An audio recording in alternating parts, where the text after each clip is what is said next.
Hello everyone. आइए आज का टॉपिक स्टार्ट करते हैं। राग वर्गीकरण। इसके दो पार्ट हम पहले कर चुके हैं, प्राचीन काल और मध्यकाल। अब तीसरा है आधुनिक काल। आधुनिक काल में जो हमारे राग वर्गीकरण हुए उसके बारे में पढ़ेंगे। मेनली दो राग वर्गीकरण आधुनिक काल में हुए, एक रागांग वर्गीकरण और एक थाट राग वर्गीकरण। सबसे पहले है शुद्ध, छायालग और संकीर्ण वर्गीकरण। जैसा कि आपको पता है कि ये वर्गीकरण प्राचीन काल में सबसे पहले इसका वर्गीकरण किया गया था और मध्यकाल में भी ये वर्गीकरण रहा और आधुनिक काल में भी है जो वर्गीकरण है सिर्फ एक नाम मात्र के लिए ही शेष रह गया। आधुनिक काल में यह विभाजन नाम मात्र के लिए शेष रहा। सेकंड है हमारा राग रागनी वर्गीकरण। जैसा कि हमने मध्यकाल में इसके बारे में पढ़ा था। कुछ पुराने संगीतज्ञ इसी विभाजन को मान्यता देते हैं, किंतु यह वर्गीकरण समय के साथ तेजी से कम होता जा रहा है। तीसरा है हमारा रागांग वर्गीकरण जो कि आधुनिक काल में किया गया। इस पत्ती के अनुसार मुख्य 30 राग माने गए, मतलब जो रागों की संख्या या रागांगों की संख्या है वो 30 मानी गई। इस पत्ती के अनुसार मुख्य 30 राग माने गए जिन्हें रागांग कहते हैं। इन्हीं 30 रागांगों के अंतर्गत अन्य प्रचलित राग गाए व बजाए जाते हैं, अर्थात इन 30 रागों का स्वरूप इनसे संबंधित अन्य रागों में पाया जाता है, इसलिए इन्हें अंग राग कहा गया है। उदाहरण के लिए राग जयजयवंती और बागेश्वरी।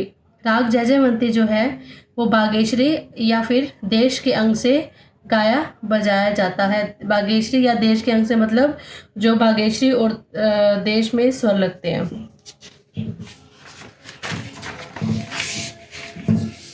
कुछ दिनों पूर्व मुंबई के स्वर्गीय नारायण मोरेश्वर खरे ने 30 रागांग के अंतर्गत सभी रागों को विभाजित किया। तो रागांगों को जो विभाजित करने वाले थे वो कौन थे? नारायण मोरेश्वर खरे। समस्त रागों को सूक्ष्म निरीक्षण करने के पश्चात इन्होंने 30 स्वर समुदाय जो 30 रागांग बनाए गए थे, मतलब 30 स्वर समुदाय उन्होंने चुने थे। जैसे गा मा रे सा ये एक स्वर समूह है आदि। ये स्वर जिनमें सबसे आधुनिक प्रमुख थे उसी नाम से उस रागांग को पुकारा गया। जैसे पहले स्वर समुदाय को बिलावल मान लिया गया, दूसरे को भैरव की रागांग की संज्ञा दे दी गई।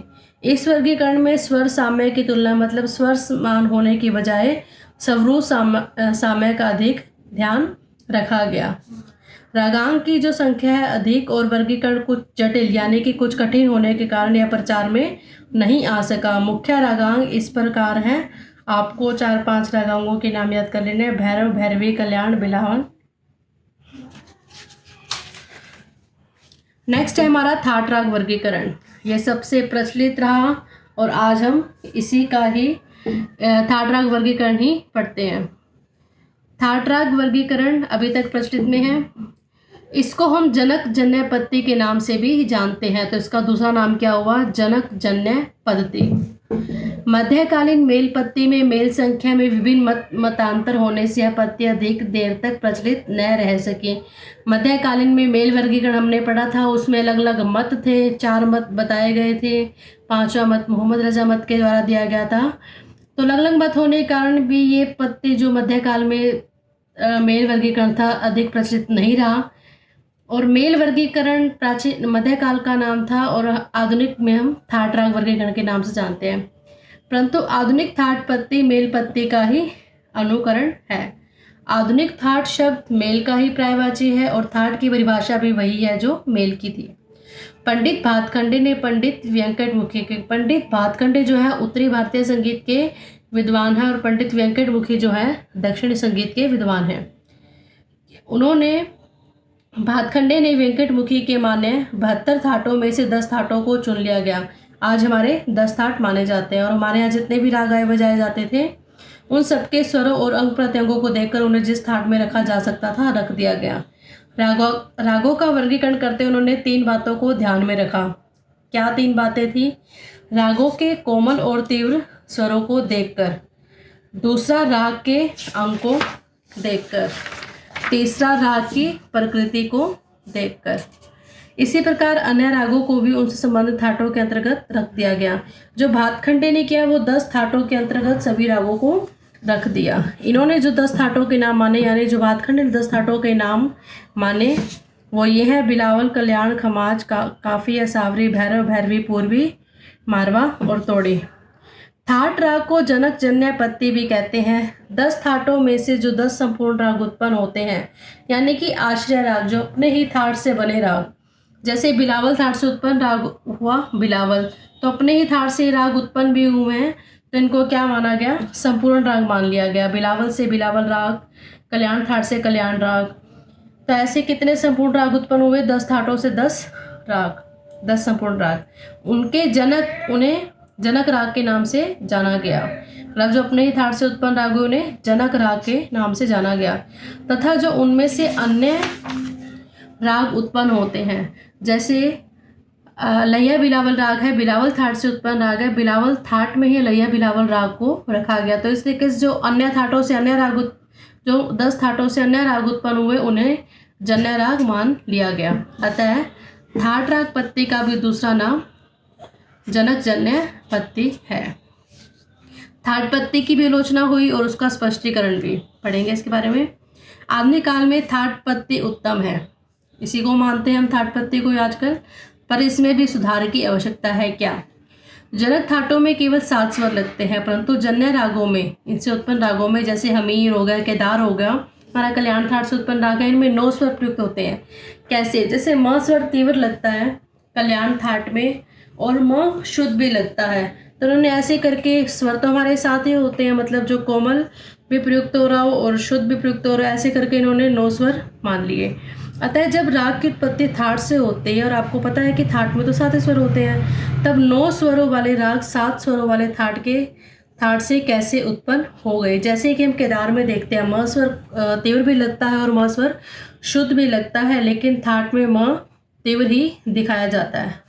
इस आलोचना का स्पष्टीकरण यही है कि मुख्य स्वर तो 7 ही हैं, अतः यदि किसी स्वर के 2 रूप राग में प्रयुक्त हो जाए, जैसे म शुद्ध और म तीव्र, तो स्वरों की संख्या अधिक नहीं हो सकती। यहाँ यह प्रश्न उठना स्वाभाविक है कि एक थाट में तो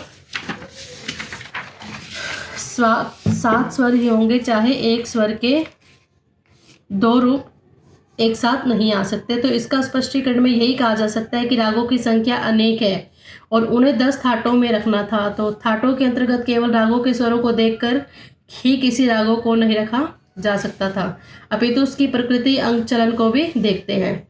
सेकंड पॉइंट है, जो मूल स्वर थाटों में हैं वे जन्य रागों में नहीं हैं।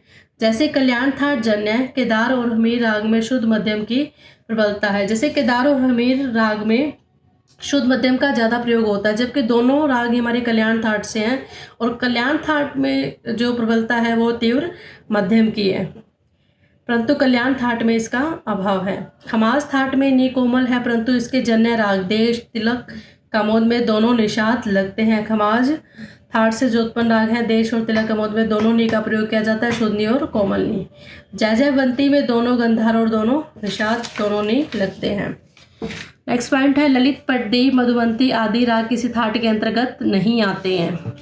ललित को जबरदस्ती मारवा थाट के अंतर्गत रख दिया गया। इस प्रकार चंद्रकोश, अहिर, भैरव आदि रागों के साथ भी न्याय नहीं हुआ। इनको जबरदस्ती थाटों में रख तो दिया गया है, लेकिन वास्तव में ये सही नहीं था। इसमें स्वर साम्य की तुलना में स्वरूप साम्य पर अधिक ध्यान रखा गया है। स्वर समान न होने की बजाय स्वरूप कैसे, किसी राग की प्रकृति क्या है, गाने बजाने का ढंग क्या है, उस पर अधिक जोर दिया गया बजाय स्वर के। जैसे वृंदावनी सरंग को काफी थाट जन्य माना जाता है, जबकि स्वरों की दृष्टि से इसे खमाज थाट जन्य मानना चाहिए था। इसी प्रकार रूपाली और राग देशकार दोनों के स्वर क्या है, एक ही हैं, परंतु भूपाली कल्याण थाट जन्य और देशकार को बिलावल थाट जन्य माना गया है, क्योंकि भूपाली जो ज़्यादा है कल्याण अंग से मिलता है और देशकार बिलावल अंग से, परंतु राग साम्य और स्वरूप साम्य दोनों को ध्यान रखना आवश्यक है। उपयुक्त विवेचन से यह स्पष्ट है कि थाट राग पत्ती आधुनिक समय में महत्वपूर्ण है और उत्तम भी है, परंतु इसमें सुधार की आवश्यकता है। राग वर्गीकरण की ऐसी पत्ती का होना आवश्यक है जिसमें स्वर साम्य और स्वरूप साम्य दोनों का समन्वय हो, दोनों का तालमेल हो। नवीन यानी कि नए रागों के निर्माण की क्षमता हो एवं प्राचीन रागों, नवीन रागों को आत्मसात करने की शक्ति हो, और राग वर्गीकरण सरल, स्पष्ट और सुबोध हो ताकि सबको आसानी से समझ में आ जाए। Thank you.